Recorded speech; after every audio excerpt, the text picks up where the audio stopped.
Hey everybody, it's Jason Blaha here, and I thought I would cover for you guys and girls today a little bit about training for people who've had previous issues with their shoulders, shoulder inflammation, things like that. And for this footage, I'm going to use various footage of Brittany, my girlfriend, training because she's an artist and she's had a lot of shoulder inflammation and had issues with her shoulder joints when I first started training her. And so we've had to work around that a lot, and she's ended up getting a pretty solid amount of muscular development and gotten in shape while doing a lot of training with previous shoulder issues, and her shoulders have actually improved quite a bit, her actual shoulder joints and issues she has in there. And it's really a big deal to her because she's an artist, and for a lot of people who do various any sort of work with your hands like that, oftentimes your arms are extended out in front of you because she does special effect makeup, hair, things like that. Her arms are out in front of her for long periods of time, and so it puts a lot of strain on your shoulders, and she's had previous inflammation and issues in her shoulder joints. So one of the approaches that we take with her training is being very selective, not only in the exercises that we pick, but in her hand position and her elbow position when she trains.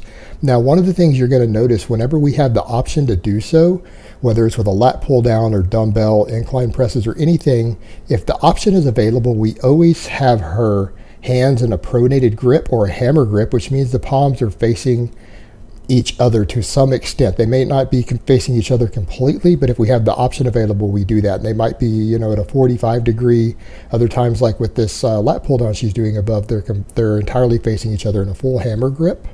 But one of the things that does is that it affects your elbow travel. You'll notice on all her exercises, because she tends to pull towards further down the chest instead of up directly towards her clavicle on all these exercises, and with her hands facing each other, you'll notice that at the bottom of all of her exercises that her elbows are not flared out. They are no more than 45 degrees from her torso, and her arms are at the bottom, and you'll notice it perfectly on the lat pull downs there.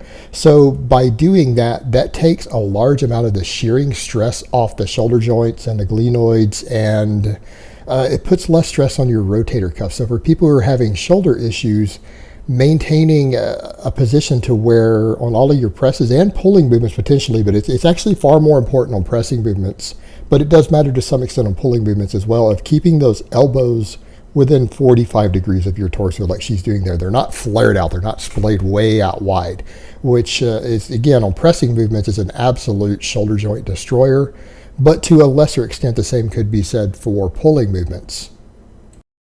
So having the hand position in a pronated position can help to reinforce that, and it also gives you, again, a movement pattern that allows for oftentimes a narrower grip, and it can give you a further range of motion, which ultimately means you can get more muscular development and build more strength with a slightly lighter weight, because you have to move the weight a further distance. You're actually doing more work on every rep with a given weight. So that allows for, again, better development, because you're having to recruit more muscle fibers to do that, while again using a slightly lighter weight, because again, the range of motion, and that range of motion is coming from not only the pronated grip, but also the narrow grip, and the two tend to go together really, really well. You'll notice again on lat pull downs and dumbbell incline presses, both of those in combination really create a very long range of motion. So the pronated grip helps with that, but additionally the narrow grip helps with that. So you'll notice also above, like on this one, she's doing the incline closed grip bench press. You'll notice that her arm travel is further, and when she's gripped it out wider in a more conventional grip, she struggled to re-rack it on those same J hooks above because she's losing about 3 inches of the range of motion. So by gripping it more narrow, it allows you again to move the weight further. And that also serves another purpose, because gripping it narrow in that longer range of motion, you'll notice there's more extension of the shoulder joint at the bottom than there would be, because again, the range of motion not only extends to the top, but also the bottom of those movements. So on something like a press with a barbell, that actually allows you to go a little deeper at the bottom, but by doing so at a lower position like she's doing, further down the chest, you'll notice that again, it tucks the elbows really tight at the bottom. And normally a lot of people worry about the bottom of the range of motion on your shoulder joints, but if you're doing it with a fairly narrow grip like that, you're using the narrow grip to do it, and you're keeping the elbows tucked instead of flared, it actually doesn't put the stress that you're concerned about on the shoulder joint at the bottom of any of those presses. Now with the barbell press, obviously you can see where the bar is touching, so it's pretty easy to pick a point on your chest for the bar to touch, which will reinforce the elbow position and keep you tucked in tighter. But on the movements to where you're not using an actual bar, some of the lat pull down movements or the dumbbell presses, you don't have an actual bar path to see as clearly. And that's where the beauty of the more pronated grip shines the most, because since you don't have a bar path to visibly see, you don't need one.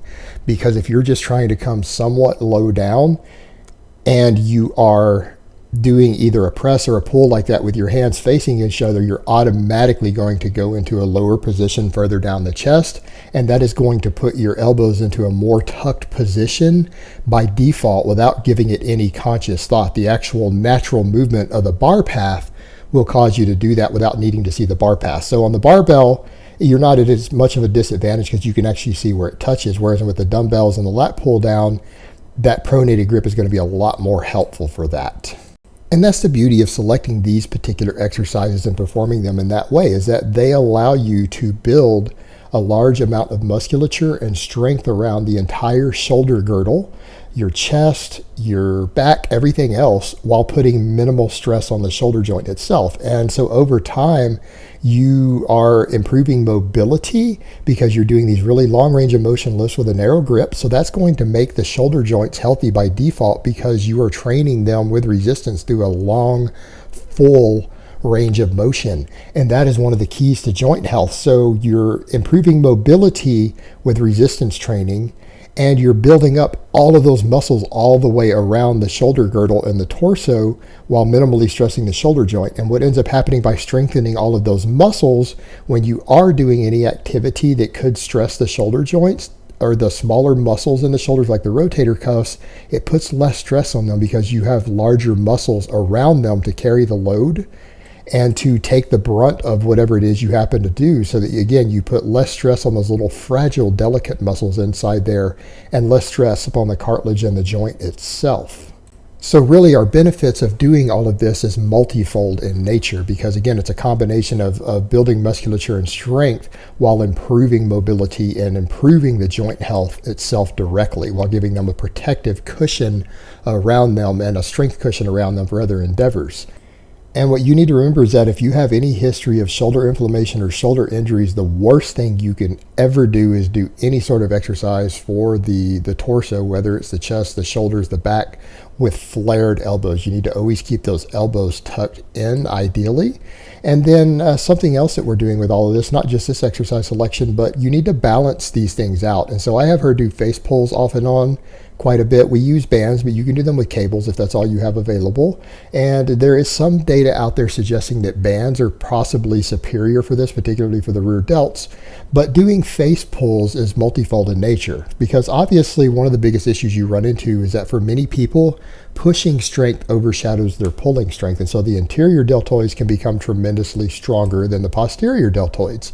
Now, if you have a history of any inflammation or damage to any joint in your body, having a strength imbalance on opposing sides of that joint is going to cause you potential issues down the road. So you want to always balance those things back out. And so the posterior head of the deltoid tends to get the least development, the least work, everything else. Doing rear delt work of any type is going to be potentially beneficial to you.